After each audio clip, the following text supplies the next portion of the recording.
London, 1842. The Old Bailey courtroom smelled of ink, sweat and something darker. The scent of fear that clung to the walls where hundreds had heard their fate spoken aloud. In the prisoner's dock stood Miss Clara Weston, her slender hands gripping the wooden rail so tightly, her knuckles had turned white. At 23, she had never imagined she would stand accused of treason against the Crown, facing a room full of men who had already decided her guilt before a single word was spoken. The judge's wig sat heavily upon his head, white against the crimson of his robes. Around her the gallery buzzed with whispers and pointed fingers. Respectable London had come to watch the daughter of a disgraced merchant meet her end. Clara kept her chin high, though inside her heart hammered against her ribs like a trapped bird. "The evidence is clear," the prosecutor declared, his voice ringing through the chamber. Miss Weston was found in possession of military documents detailing troop movements, documents that would have reached enemy hands had she not been apprehended. Clara wanted to scream that it was not true, that she had been deceived, that the man she had trusted had placed those papers in her traveling case without her knowledge. But who would believe the word of a woman over the testimony of respected military officers? Then he entered the courtroom. Captain James Thorne of His Majesty's Royal Guard moved with the precision of a soldier, his dark blue uniform crisp and decorated with medals that caught the light. Tall and broad-shouldered, with features carved from granite and eyes the color of storm clouds, he was the very image of British military honor. It was he who had arrested her 3 weeks earlier, his face an unreadable mask as he had placed the iron shackles around her wrists in her own drawing-room. Now he took his place in the witness box, his posture rigid and correct. The prosecutor smiled, clearly pleased with this formidable witness. "Captain Thorne, please tell the court what you discovered on the evening of July 17th. The captain's gaze swept the courtroom before settling on the judge. His voice, when he spoke, was deep and measured, carrying the authority of 8 years of military service. Acting on information received, I led a search of Miss Weston's residence. In her private chambers, concealed within a traveling case, I discovered documents of a sensitive military nature, and Miss Weston's reaction when confronted with this evidence. She claimed ignorance of the documents' presence. Captain Thorne replied, his expression revealing nothing. She stated that a gentleman acquaintance must have placed them there. A ripple of laughter moved through the gallery. The prosecutor's smile widened. A gentleman acquaintance. How convenient. Captain Thorne, in your professional opinion, was Miss Weston's claim credible? The captain hesitated for only a fraction of a second, but Clara saw it. Something flickered in those storm-grey eyes before the iron control returned. The evidence speaks for itself. It was not quite an answer, but the prosecutor accepted it as agreement. The trial proceeded with terrible efficiency. Character witnesses spoke of Clara's father's financial ruin and suggested desperation might drive a woman to sell military secrets. No one mentioned that she had worked as a governess for 2 years to support herself, asking nothing from anyone. No one spoke of her volunteer work at the charity hospital or the children she taught to read in the workhouse on Sunday afternoons. The verdict came swiftly. Guilty. The sentence followed with equal speed. Death by hanging. Clara felt the world tilt around her as the judge's words echoed through the chamber. You shall be taken from this place to a lawful prison, and from there to a place of execution, where you shall hang by the neck until you are dead. May God have mercy upon your soul. She looked across the courtroom to where Captain Thorne stood, ramrod straight in his dress uniform. For one brief moment, their eyes met. In his face, she saw not triumph, but something that looked almost like anguish, before he turned sharply and strode from the room.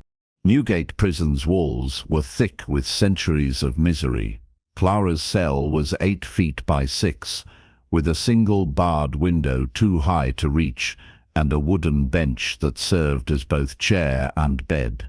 The stone floor was perpetually damp, and the cold seeped into her bones despite the summer heat outside. 3 days had passed since her sentencing.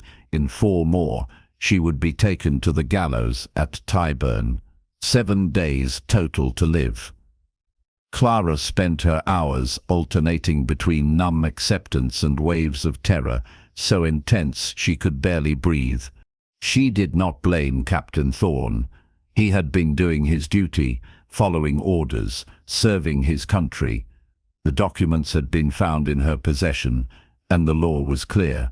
That he had arrested her with impersonal efficiency rather than cruelty was perhaps the best she could have hoped for. Yet she could not stop thinking about that moment in the courtroom when their eyes had met and she had seen something flicker behind his iron control. Had she imagined it?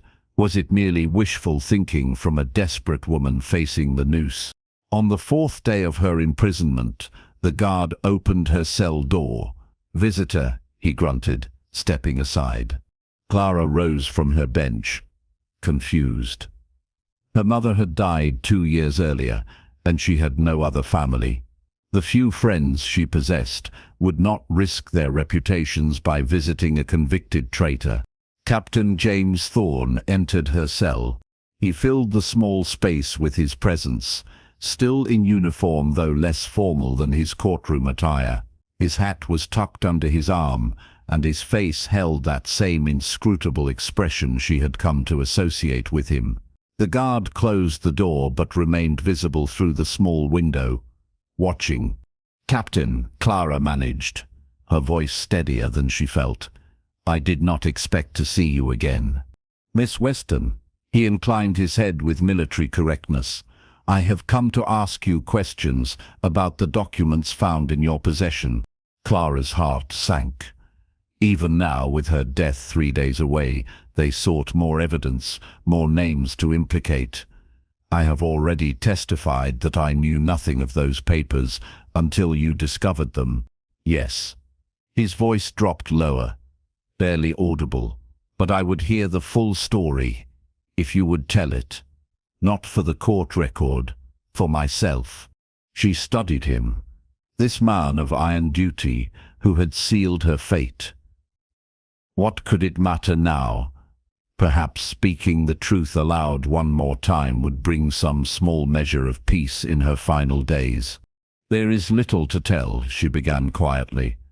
"I was employed as governess to the Hartley family. At a dinner party 6 months ago, I met Mr. Edmund Graves. He was charming, attentive, and claimed to be a clerk in the Home Office. Over several weeks, he called upon me, brought small gifts, and showed what I believed to be genuine interest in my welfare." Captain Thorne's jaw tightened almost imperceptibly, but he said nothing, merely gestured for her to continue. "He invited me to accompany him to Brighton for a weekend, promising that his sister would serve as chaperone. It was improper, I know, but I had been so alone since Mother's death, and he seemed so sincere." Her voice caught.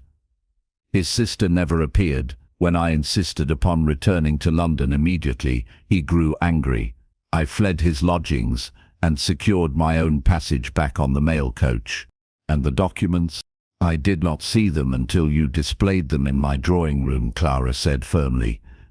"He must have placed them in my travelling case during the night I spent in Brighton before I departed. I believe now that his entire courtship was designed for that purpose, to gain access to my belongings and use me as an unwitting courier."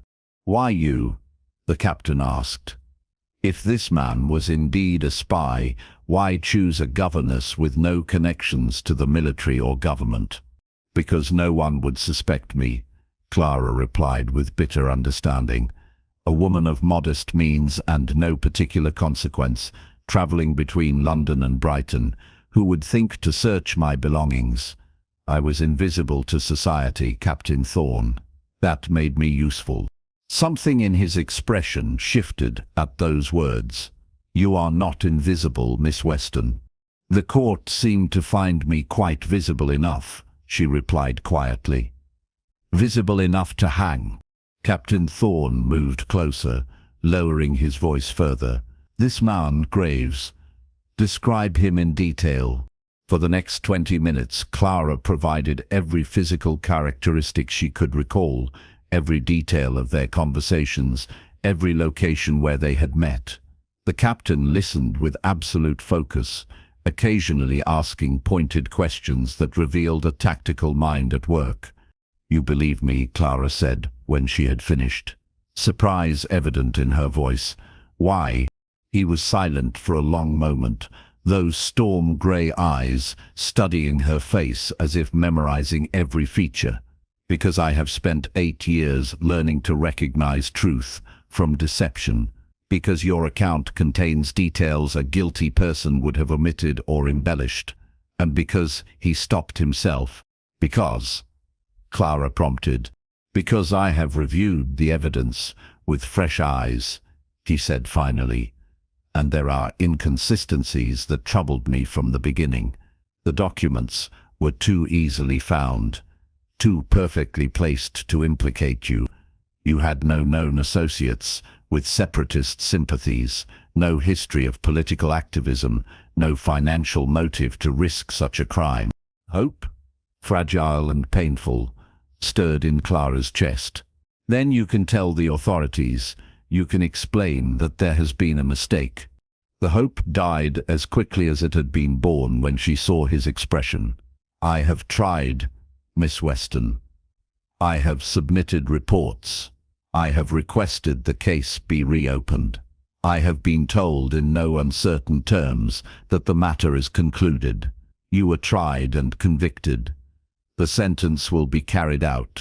"Why?" Clara asked, though she feared she knew the answer. "Because someone high in authority wants this matter buried," Captain Thorne said grimly. "The documents you carried contained information that could only have come from inside Whitehall. Acknowledging your innocence would require admitting that a real spy remains undiscovered in their midst. It is far more convenient to hang you and declare the threat eliminated." The cold brutality of it stole Clara's breath.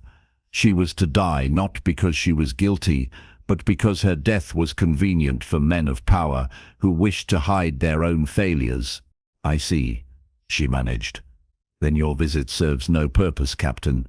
I thank you for believing me, even if it changes nothing." He reached out as if to take her hand, then checked himself, clearly aware of the guard watching through the window. "It is not acceptable," he said, his voice low and fierce with controlled anger. "Justice has not been served. I cannot let this stand." "You have no choice," Clara replied gently. "You are a soldier. You follow orders. You serve the crown. I understand duty, Captain Thorne. I do not blame you for doing yours." "Then you are more generous than I deserve," he said quietly. Before she could respond, he straightened to his full military bearing, raised his voice to normal volume, and said formally, "Thank you for answering my questions, Miss Weston. I will include your responses in my final report." He turned to leave, then paused at the door. Looking back at her, he said in a voice meant to carry to the guard, "3 days remain of your sentence. Use them to make peace with your fate." But his eyes said something entirely different. His eyes said, "Do not give up hope." Then he was gone, and Clara was alone again in her cold cell, her mind racing with confusion and that dangerous, fragile thing, hope. The morning of her execution dawned grey and cold, despite the summer season. Clara had barely slept, her body alternating between chills and feverish heat. They had given her a plain linen shift to wear, the dress of the condemned. Her hair had been cropped short in preparation for the rope, and the shock of seeing herself in the small mirror had been almost as terrible as the knowledge of what awaited her. At 8 o'clock the chaplain arrived to pray with her. He was a kind man with sad eyes, who had seen too many souls depart this world from Newgate's cells. Clara listened to his words without truly hearing them, her mind strangely blank with terror. At 9 o'clock, the warden came to lead her from her cell. Her legs nearly gave out on the first step, but she forced herself to walk with dignity. If she was to die for a crime she did not commit, she would at least die with her head held high. The cart that would carry her to Tyburn waited in the prison yard. The crowd had already begun to gather along the route. Execution Day was a spectacle in London, drawing vendors and spectators who treated it like a festival. Clara climbed into the cart on shaking legs, and the rope that would end her life lay coiled beside her like a sleeping snake. The journey through London's streets was a nightmare. Faces blurred together in a sea of curiosity and cruel entertainment. Some jeered and threw refuse. Others watched in silence, their expressions impossible to read. Clara kept her eyes forward, trying to breathe, trying not to imagine the moment when the cart would be pulled away and she would drop into empty air. Tyburn's gallows rose against the grey sky like a skeletal finger. The triangular structure could accommodate multiple executions simultaneously. Clara would hang alone today, but the wood was stained dark with the blood and suffering of hundreds who had gone before her. The crowd pressed close as the cart drew to a halt beneath the gallows. Clara's heart hammered so violently she thought it might burst. The hangman, his face covered by a black hood, reached to help her stand. Her legs barely supported her weight. It was then that she saw him. Captain James Thorne stood at the edge of the crowd, still in his military uniform, his face carved from stone. Their eyes met across the distance, and Clara felt tears spill down her cheeks. He had come to witness her death. She did not know whether to be grateful for the familiar face or devastated that his would be the last she saw in this world. The hangman guided her up the steps to the platform. Her vision swam. She could hear the chaplain reading prayers, but the words meant nothing. The rope was rough against her neck as the noose was fitted and tightened. Below her, the crowd roared with excitement and bloodlust. The hangman checked his knots. The warden raised his hand to give the signal. In moments, it would be over. Then a voice cut through the chaos like a blade. "Stop!" Captain Thorne was pushing through the crowd, his military rank clearing a path where ordinary men would have been crushed. He bounded up the gallows steps, 3 at a time, a paper clutched in his raised fist.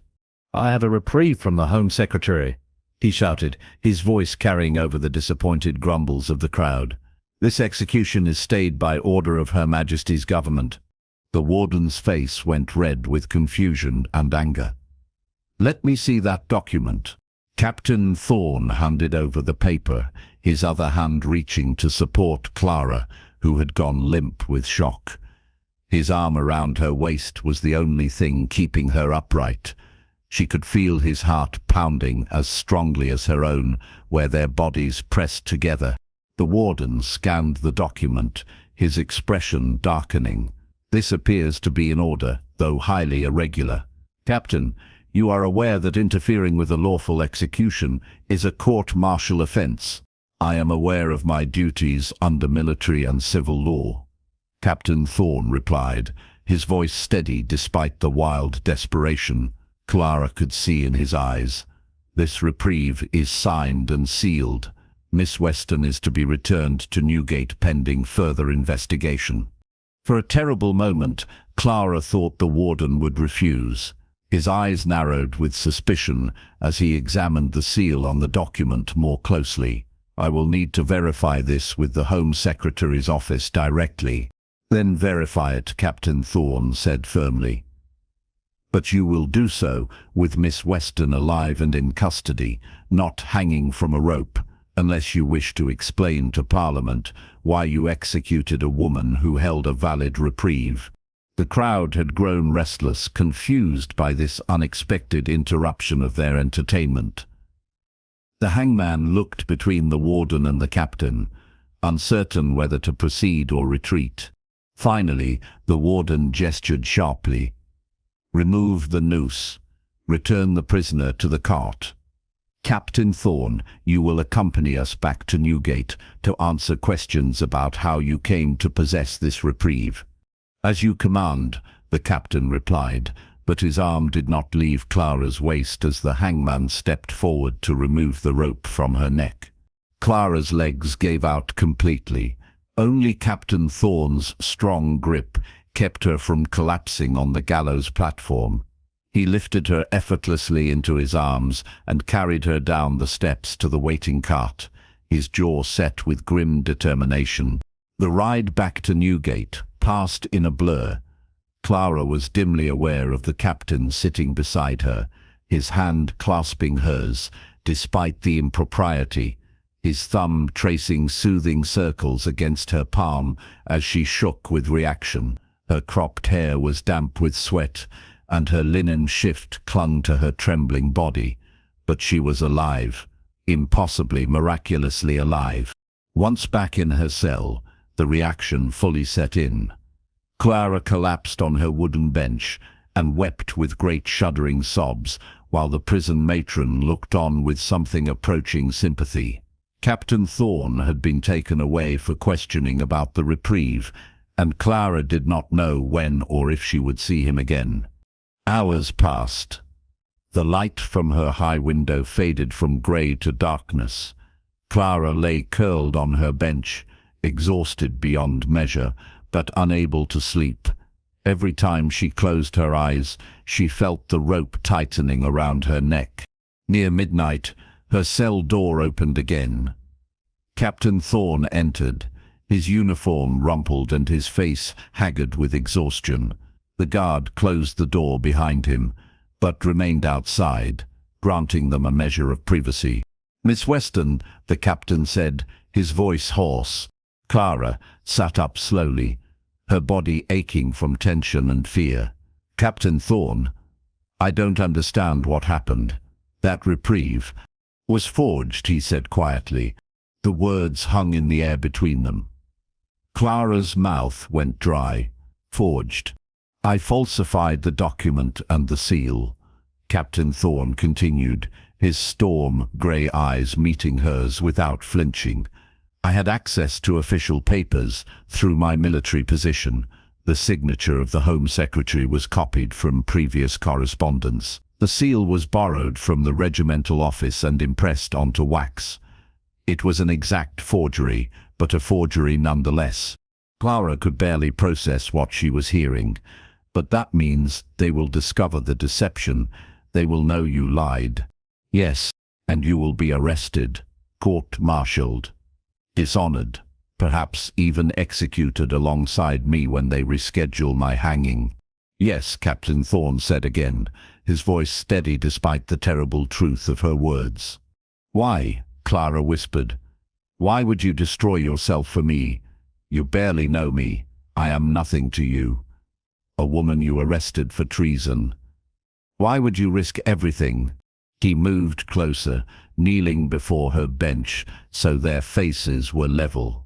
In the dim light from the corridor, his features were all sharp angles and shadows.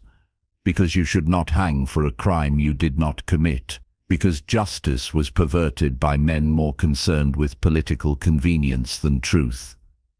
Because I spent 8 years serving honor and duty, only to discover that sometimes honor requires breaking the very rules one has sworn to uphold." "That is not a reason to throw away your life," Clara said, though tears were streaming down her face. "You asked why," he replied quietly. "The truth is simpler and far more complicated. From the moment I entered your drawing room to execute that cursed arrest, I saw you, Miss Weston. Not the invisible governess society overlooked. Not the convenient scapegoat for someone else's treachery. I saw a woman of courage and dignity facing terrible injustice with grace. And in the courtroom, when I testified against you, I felt that testimony like a knife in my own chest." His hand reached up to gently touch her shorn hair, his fingers trembling slightly. "I have led men into battle. I have faced enemy fire and never flinched. But standing in that courtroom, helping to condemn you to death, was the hardest thing I have ever done, and I knew I could not live with myself if I allowed that sentence to be carried out. So you forged a reprieve, knowing it would cost you everything, Clara said softly. I hoped it would buy time, he admitted. Time to find evidence that would truly clear your name. Time to locate this Edmund Graves and expose the real spy network operating within Whitehall. But my forgery was too hasty, created in desperation over a single night. The seal impression is slightly off-center. The paper stock is wrong. An expert will discover the deception within days, perhaps hours. Then we have no time at all, Clara realized. They will come for you soon, and when they do, they will return me to the gallows. Captain Thorne's jaw tightened. I have one more card to play. It is dangerous and uncertain, but it is all that remains. What card? He reached into his uniform coat and withdrew a folded paper. Before I forged that reprieve, I sent urgent messages to 3 men I served with during the Peninsula campaign. Good men who value justice and who owe me their lives from battles we survived together. I asked them to begin searching for Edmund Graves using the description you provided. He unfolded the paper to reveal a hastily scrawled message. This arrived an hour ago by fast courier. Captain Rutherford believes he has located a man matching Graves's description in Portsmouth, working under an assumed name at the naval dockyard where he has access to ship movements and coastal defenses. Hope and terror warred in Clara's chest. If your friend can capture him, then we may have a chance to prove your innocence and expose the conspiracy that put you in this cell, Captain Thorne finished. But it will take time to apprehend Graves, transport him to London, and extract a confession. Time we may not have. What will you do? His hand covered hers, warm and strong and steady. Whatever is necessary to keep you alive, Miss Weston. I have already destroyed my career and reputation. I have nothing left to lose and everything to fight for. Why? Clara asked again, the word a desperate whisper. Why sacrifice everything for me? Captain Thorne's other hand rose to cup her face, his thumb brushing away her tears. Because in a world that saw you as invisible and expendable, I saw your worth. Because justice matters more than orders. Because some things are worth any sacrifice. He leaned closer, his breath warm against her cheek. And because, God help me, I fell in love with you the moment I saw you face your accusers with courage they will never possess. Clara's breath caught. You cannot love me. We barely know each other. I know that you volunteer at charity hospitals when you could barely afford food for yourself, he replied quietly. I know that you teach workhouse children to read on your one day of rest. I know that you face death with more dignity than lords and generals I have served, and I know that losing you would cost me more than any court-martial ever could. Before Clara could respond, footsteps echoed in the corridor. Captain Thorne straightened quickly, stepping back to a respectful distance as the guard appeared at the cell door. Captain Thorne, sir. The warden requests your presence immediately. Inspector Graves from Scotland Yard has arrived with questions about the reprieve document. Clara's heart plummeted. The reckoning had come even sooner than expected. Captain Thorne's face remained impassive, but she saw his hand clench into a fist at his side. Of course, he said calmly. I will come directly. He turned back to Clara, and in his eyes she saw everything he could not say aloud, with the guard listening. Determination, defiance, and a love so fierce it took her breath away. Do not give up hope, Miss Weston, he said formally. Truth has a way of emerging, even from the deepest darkness. Then he was gone, and Clara was alone, once more. But the warmth of his touch lingered on her face, and his words echoed in her mind. He had risked everything for her. Now she could only wait to discover if his desperate gamble would succeed or if they would both mount the gallows together. The next 36 hours were the longest of Clara's life. She received no visitors and no information. The guards would not tell her what had become of Captain Thorne or whether the forgery had been discovered. She alternated between praying for his safety and praying for the swift arrival of news from Portsmouth. On the second morning after her aborted execution, the cell door finally opened, but it was not the warden or the guards who entered.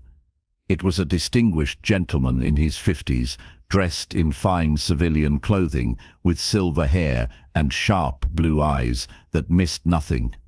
"Miss Weston," he said with a slight bow, "I am Lord Harrison, Under Secretary to the Home Office. I apologize for the conditions of your confinement. I have come to inform you that you are being released immediately with a full pardon from Her Majesty's government."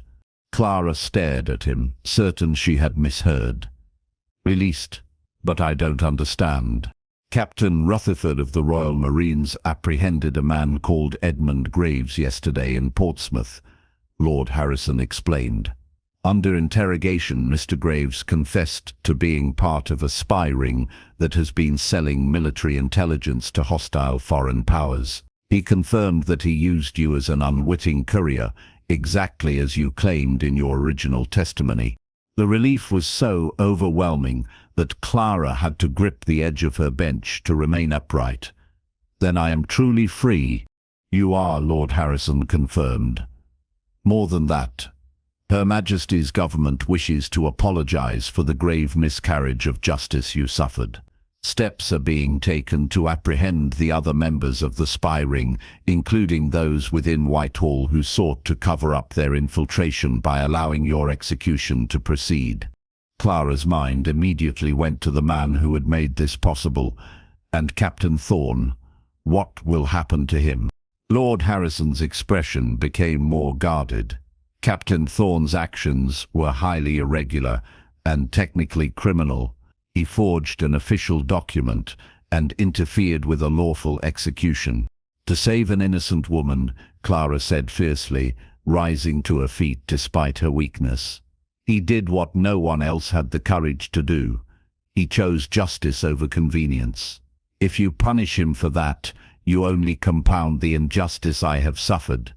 The Undersecretary studied her for a long moment. "Your defense of him is noted, Miss Weston. The matter is currently under review at the highest levels.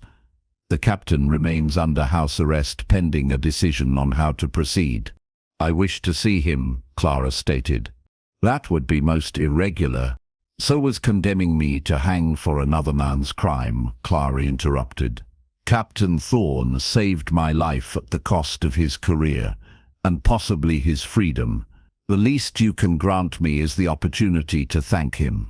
Lord Harrison's lips twitched in what might have been approval. "Very well. Once you have been processed for release and provided with suitable clothing, arrangements will be made for a supervised visit. But Miss Weston, I must caution you, the captain's fate is not yet decided. There are powerful voices calling for his court-martial and imprisonment. Your testimony may help his case, but I cannot promise it will be sufficient." "Then I will testify as many times as necessary," Clara replied with steel in her voice, "and I will make certain everyone knows that Captain James Thorne is a hero, not a criminal."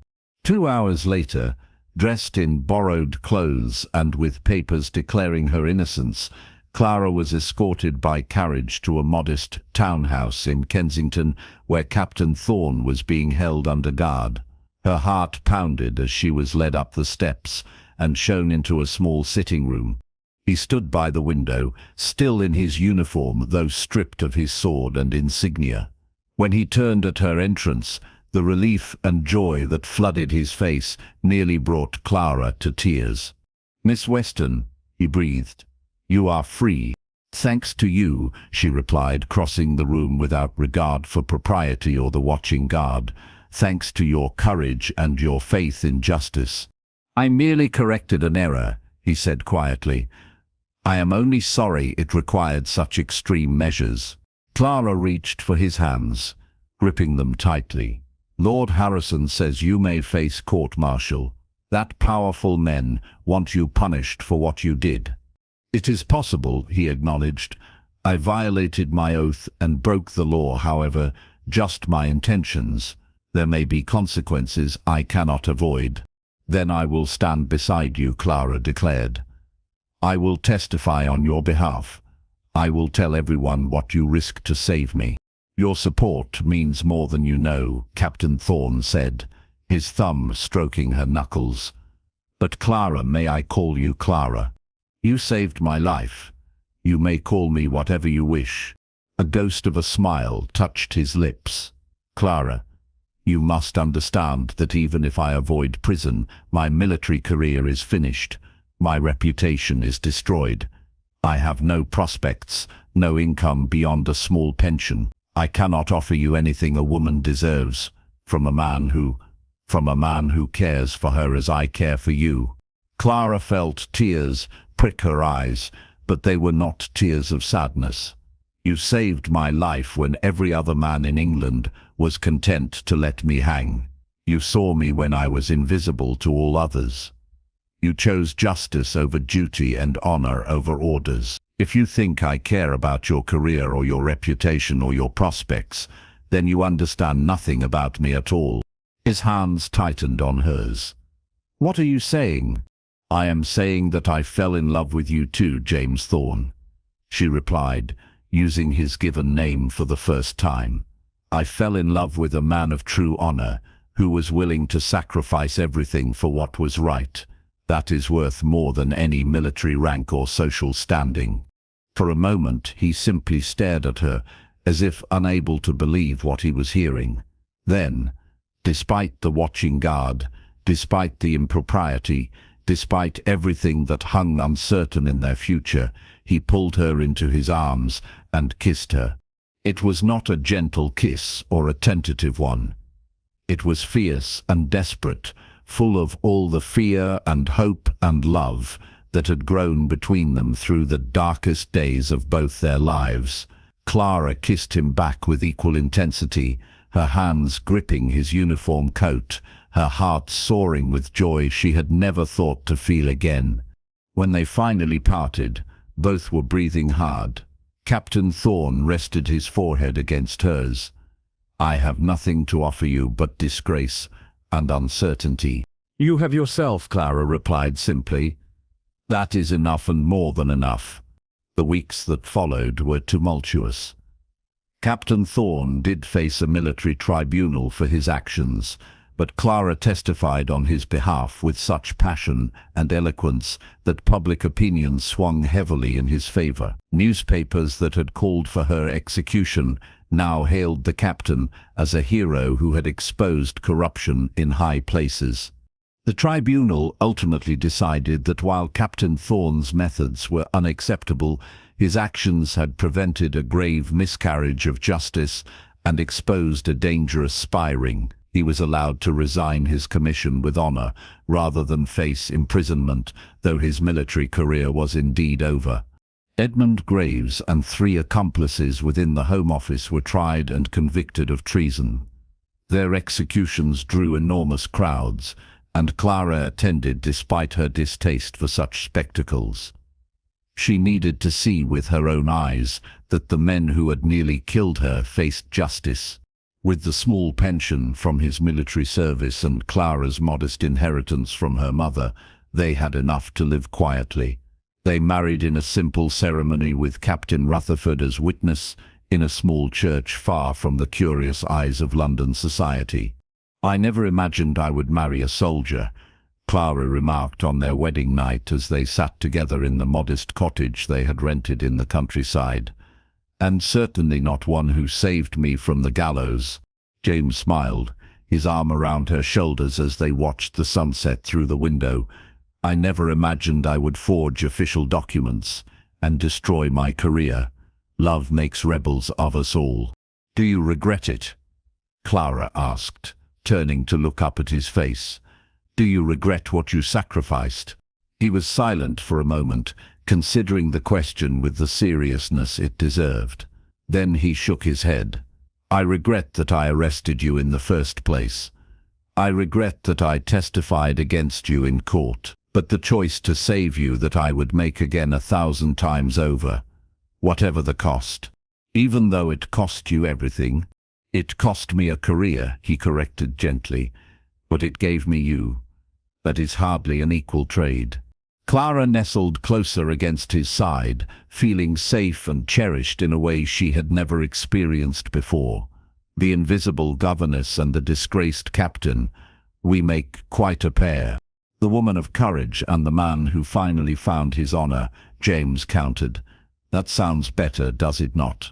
They sat together as darkness fell. Two people who had found each other in the darkest circumstances and emerged into the light. The future held uncertainty, but it also held love, and that was enough. Years later, when Clara would tell their story to the children they raised, she would always begin the same way. "Your father saved me twice," she would say. "Once on the gallows, and once by teaching me that true love sees beyond what the world values to what truly matters. Courage, integrity, and the willingness to stand for justice, even when it costs everything." And James would add, "Your mother saved me as well. She showed me that following orders is not the same as doing what is right. And she gave me a reason to become a better man than I had been." They had lost much in their journey to each other. Career, reputation, social standing, all swept away by the choices they made. But they had gained something far more precious. They had gained each other, and they had gained their souls. For sometimes the greatest acts of love require the greatest sacrifices. And sometimes the person who condemns you to death becomes the person who risks everything to give you life. That is the paradox of love in a broken world. It transforms us from who we were into who we were meant to be. The captain who condemned her to death risked his life to save her on the gallows, and in doing so, he saved them both. The story reminds us that justice is not always found in following the rules. Sometimes it requires breaking them. That true love sees beyond society's judgments to the worth of a human soul. That courage is not the absence of fear, but the willingness to act despite it. Clara and James's story teaches us that redemption can come from the most unexpected places, that love can bloom in the darkest soil, and that sometimes the person who seems to be your destroyer becomes your savior. Their journey from courtroom enemies to devoted partners shows us that life's most profound connections often begin in the most improbable circumstances. In a world that values conformity and obedience, their story is a reminder that there are times when honor demands disobedience, when justice requires sacrifice, and when love demands that we risk everything for what matters most.